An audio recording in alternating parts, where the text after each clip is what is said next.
As this year draws to a close, I hope that it's been a great year, that you can look back and reflect on the many blessings that you have had.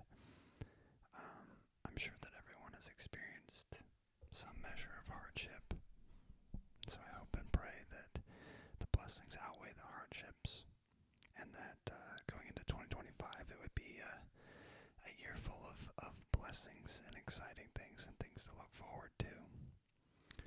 For me, one of those things is going to be to continue to spend time with you all. I want this to be, as always, something that adds value to people's lives and is something that maybe people would even come to look forward to.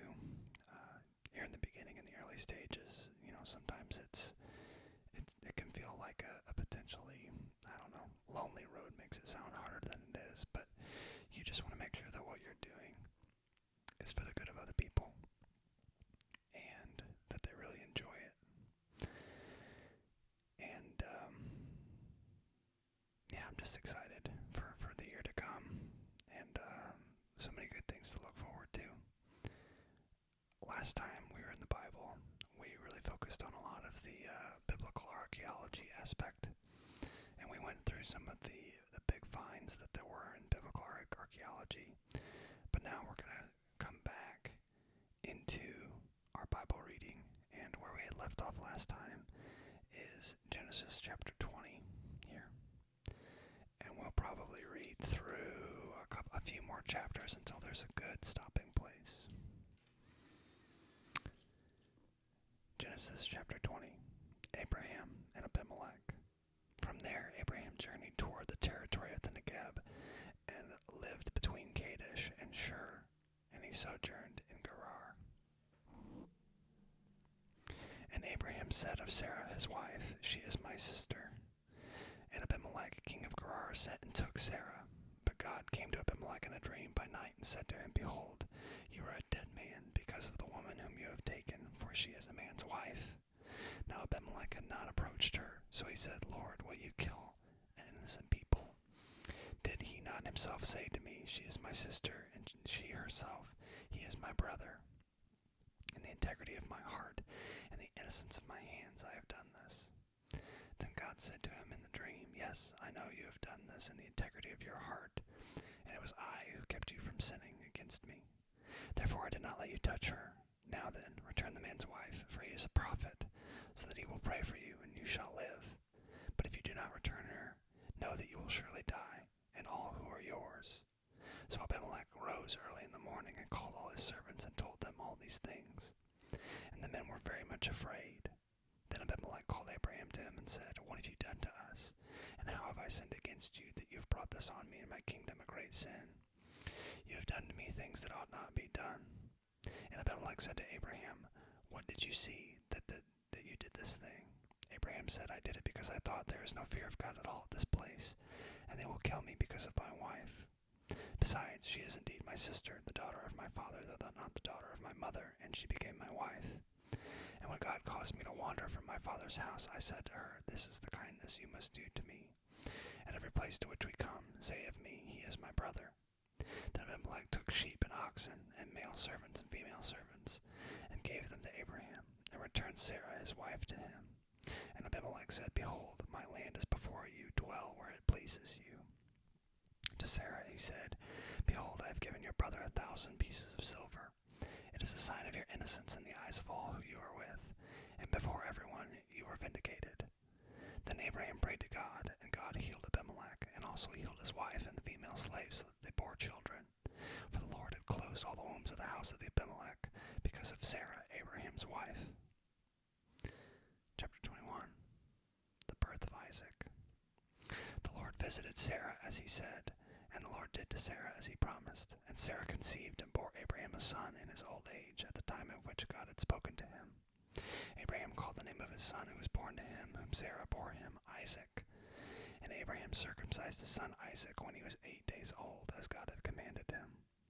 Abraham was 100 years old when his son Isaac was born to him. And Sarah said, "God has made laughter for me. Everyone who hears will laugh over me." And she said, "Who would have said to Abraham that Sarah would nurse children?" Yet I have borne him a son in his old age. And the child grew and was weaned, and Abraham made a great feast on the day that Isaac was weaned. But Sarah saw the son of Hagar the Egyptian, whom she had borne to Abraham, laughing. So she said to Abraham, Cast the slave woman out with her son, for the son of a slave woman shall not be an heir with my son Isaac. And this thing was very displeasing to Abraham on the account of his son. But God said to Abraham, Do not be displeased because of the boy and your slave woman. Whatever Sarah says to you, do as she tells you, for through Isaac shall your offspring be named.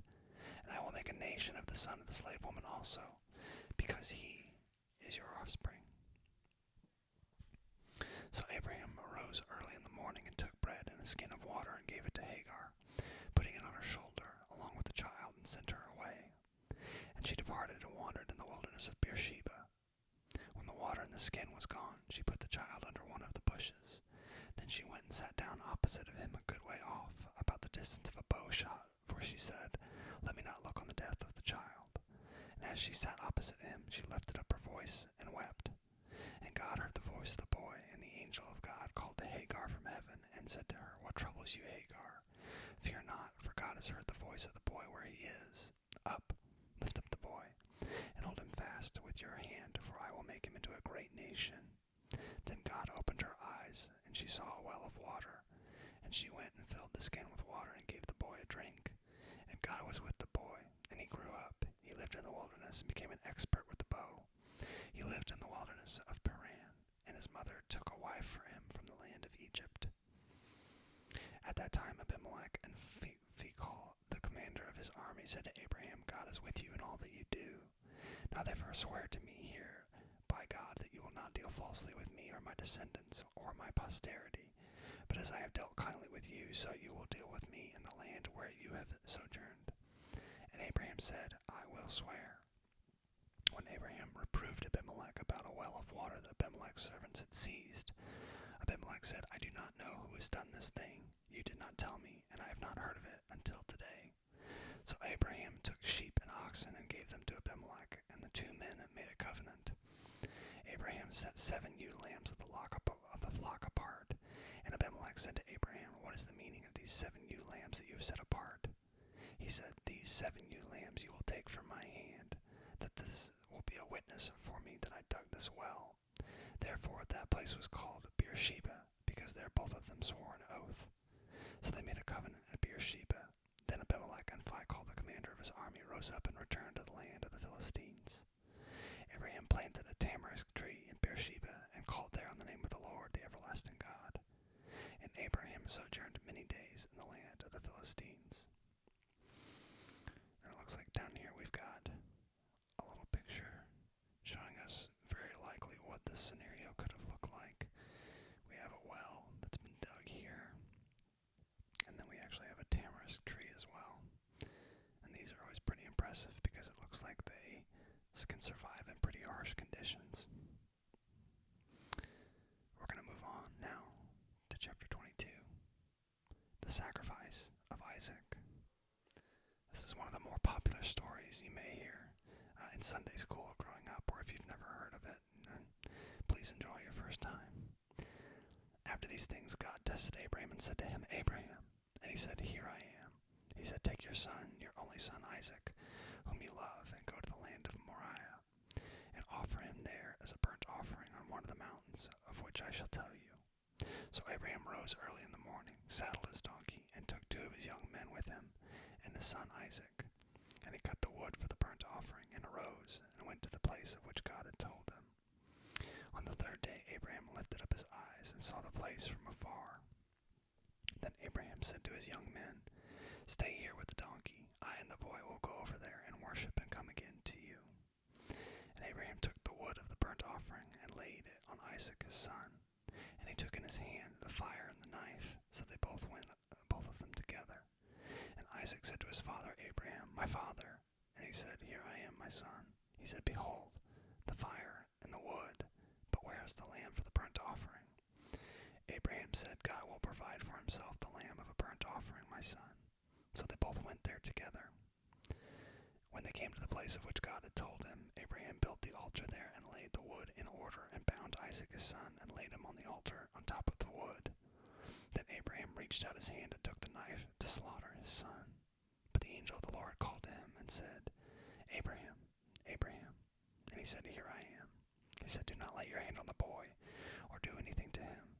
For now I know that you fear God, seeing that you have not withheld your son, your only son, from me. And Abraham lifted up his eyes and looked, and behold, behind him was a ram, caught in a thicket by his horns. And Abraham went and took the ram and offered it up as a burnt offering instead of his son.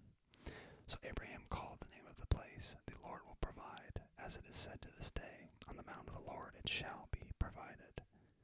And the angel of the Lord called to Abraham a second time from heaven and said, By myself I am sworn, declares the Lord, because you have done this and not withheld your son, your only son, I will surely bless you, and I will surely multiply your offspring as the stars of heaven and the sands on the seashore.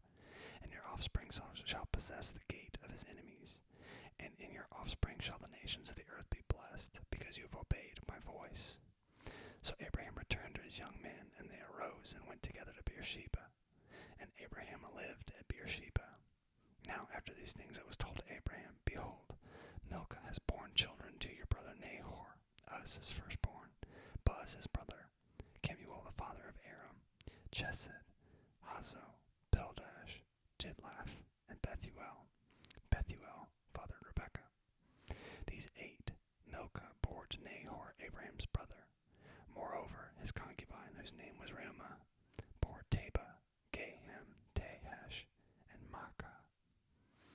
If anybody's looking for baby names, I don't know. Could be prime time right here. I kid, obviously. I think that this story is both interesting and important because there's an element of foreshadowing to it, because there are multiple times where it's emphasized, you have not withheld your son, your only son. And again, you have not withheld your son, your only son. In this instance, Abraham showed his faithfulness to God by being willing to give up everything, even his most prized possession, being his son. And yet, God, in the later story, in the New Testament, gives up his only son in Jesus to pay for the sacrifices of everybody else.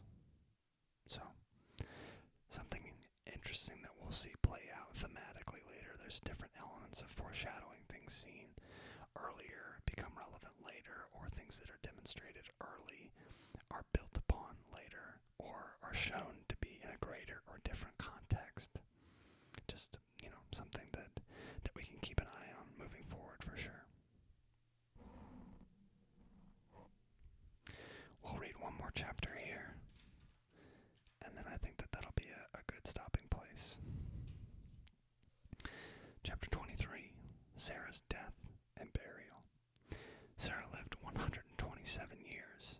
These were the years of the life of Sarah, and Sarah died at Kiriath Arba, that is Hebron, in the land of Canaan. And Abraham went in to mourn for Sarah and to weep for her. And Abraham rose up from before his dead and said to the Hittites, I am a sojourner and a foreigner among you. Give me property among you for a burying place, that I may bury my dead out of my sight. The Hittites answered Abraham, Hear us, my lord, you are a prince of God among us. Bury your dead in the choicest of our tombs. None of us will withhold from you his tomb, or to hinder you from burying your dead. Abraham rose and bowed to the Hittites, the people of the land. And he said to them, If you are willing that I should bury my dead out of my sight, hear me and entreat for me Ephron the son of Zohar, that he may give me the cave of Machpelah, which he owns, and is at the end of his field. For the full price let him give it to me in your presence as property for a burying place. Now Ephron was sitting among the Hittites, and Ephron the Hittite answered Abraham in the hearing of the Hittites of all those who were in the gate of his city, No, my lord, hear me. I give you the field, and I give you the cave that is in it. In the sight of my sons and my people, I give it to you. Bury your dead. Then Abraham bowed down before the people of the land, and he said to Ephron in the hearing of people of the land, But if you will hear me, I give it the price of the field. Accept it from me, that I might bury my dead there. Ephron answered Abraham, My lord, listen to me. A piece of land worth 400 shekels of silver. What is that between you and me? Bury your dead. Abraham listened to Ephron, and Abraham weighed out for Ephron the silver that he had named in the hearing of the Hittites, 400 shekels of silver, according to the merchants. So the field of Ephron in Machpelah, which was to the east of Mamre, the field with the cave that was in it, and all the trees that were in the field throughout its whole area, was made over to Abraham as a possession in the presence of the Hittites, before all who went in the gate of the city. After this, Abraham buried Sarah, his wife, in the cave of the field of Machpelah, east of Mamre, that is, Hebron, in the land of Canaan. The field and the cave that is in it was made over for Abraham as property for burying by the Hittites. So a note here about the cave of Machpelah. The traditional site of this cave in modern-day Hebron has been venerated by Jews and Muslims for centuries. Today, a 12th century AD mosque stands over the site. And then a note also on, I thought it was interesting, according to the weights current among the merchants, it says weighed out. This was probably done by the means of a balance consisting of two metal pans suspended from a beam. These were used in the ancient Near East as early as the middle of the 3rd millennium BC. At Saqqara, an Egyptian tomb relief depicts gold being weighed on a handheld balance, weights current among the merchants. The precise weight is uncertain, as shekels discovered through the excavation weigh anywhere from 8 to 12 grams. Merchants often had two sets of weights, a light one for buying and a heavy one for selling. Sounds like the merchants maybe weren't always the most honest.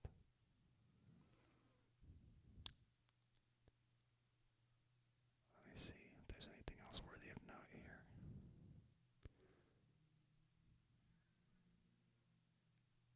Yeah, Aram Naharim is also what we know now as modern Mesopotamia. That's coming up in chapter 24. But we'll go ahead and draw things to a close here. And really with it, this will be the last video of 2024. So for those of you who have joined me recently as I've started this journey, I really appreciate your time. Thank you for spending it with me. I know there's a lot of great content creators out there. Hope this is something that you enjoy, and if it is, please like and subscribe so that I can continue to make more content like this. Every bit helps for any.